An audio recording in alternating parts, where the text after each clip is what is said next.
मी सगळा रिपोर्ट घेतला. आता ते त्यांना रुबी हॉस्पिटलमध्ये ॲडमिट केलेलं आहे.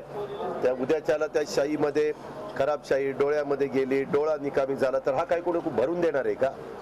आणि ह्याच्या संदर्भामध्ये ठीक आहे, ज्याच्या कोणाच्या काही भावना असतील त्यांनी निवेदन द्यावं, त्यांना आंदोलन करता येतं त्यांनी मोर्चा काढावा, त्यांनी त्या ठिकाणी रस्ता बंद करावा, असे वेगवेगळे प्रकार त्या ठिकाणी असू शकतात. आज एक विकास कामाच्या करता सुरेश शेट्टीजी आणि आमचे सहकारी हर्षवर्धन पाटील त्या परिसरामध्ये आलेले होते आणि तिथनं खाली पिचकारीनं शाई मारतात. म्हणजे हे अतिशय प्लॅनिंगनंच केलेलं दिसतंय आणि त्याच्यामुळे ह्याच्या मागं नक्की कोण आहे, काय आहे, काय करण्याच्या मागचा उद्देश आहे, हे सगळं पुढं आलं पाहिजे.